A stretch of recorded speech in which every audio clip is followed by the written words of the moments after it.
Today we're diving deep into a topic that, while serious, is incredibly important for our safety and understanding of our planet: tsunamis. Specifically, we're going to talk about something proactive and empowering: preparing evacuation routes before a potential tsunami event.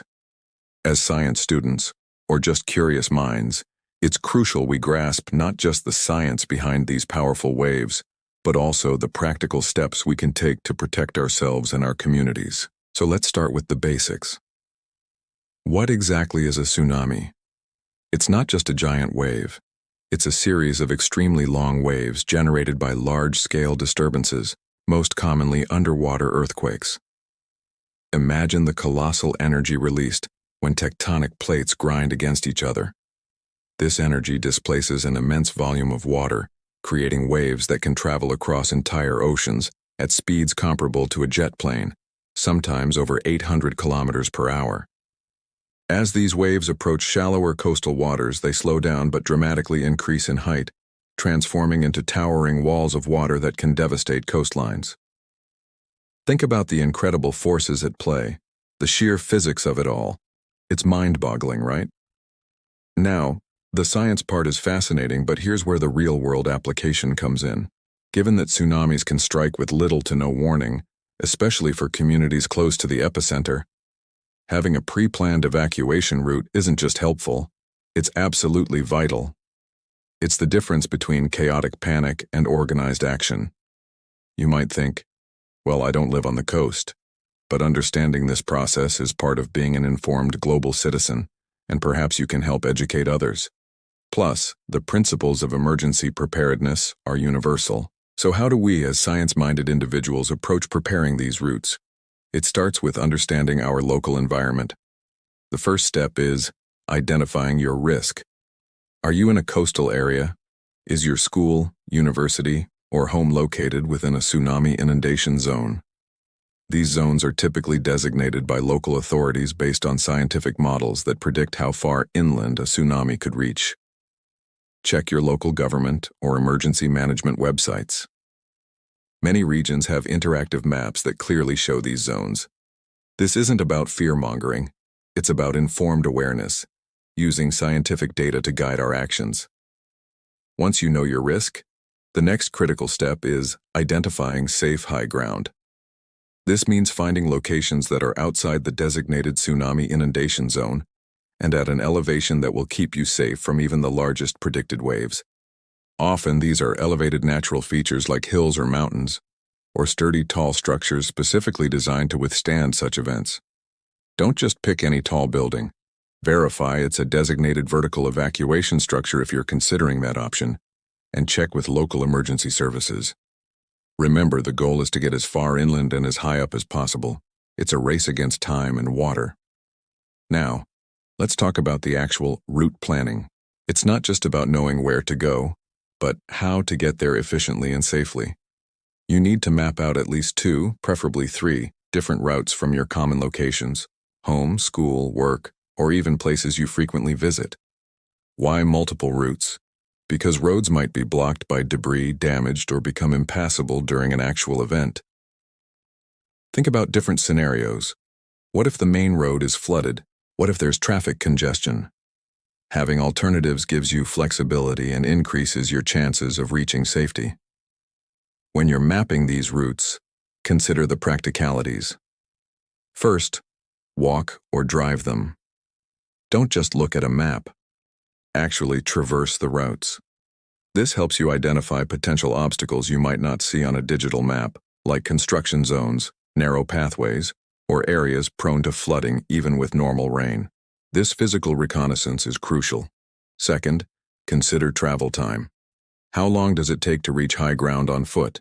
Tsunami warnings can be very short, sometimes just minutes, especially for local tsunamis generated by nearby earthquakes. Knowing your travel time helps you understand your window of opportunity. For distant tsunamis generated thousands of miles away, you might have hours, but for local ones, that time is drastically cut. Third, think about accessibility. Are the routes clear for everyone in your household or community, including those with mobility issues, young children, or pets? Planning should be inclusive. This is where the scientific approach to problem solving extends into community planning. What about the warning signs? This is where your scientific knowledge truly empowers you. If you're in a coastal area and feel a strong earthquake that makes it difficult to stand, or if you notice the ocean water suddenly receding unusually far from the shore, these are natural tsunami warnings. Don't wait for an official alert. Head to high ground immediately. The science tells us that an earthquake, especially a powerful one lasting more than 20 seconds near the coast, is a primary indicator. The ocean receding is nature's alarm bell. It means the trough of the tsunami wave is approaching, and the crest will follow shortly. Beyond natural signs, official warning systems are critical. Familiarize yourself with your local siren systems, emergency broadcast alerts, and community notification services. Many areas use reverse 911 calls, text alerts, or social media to disseminate warnings.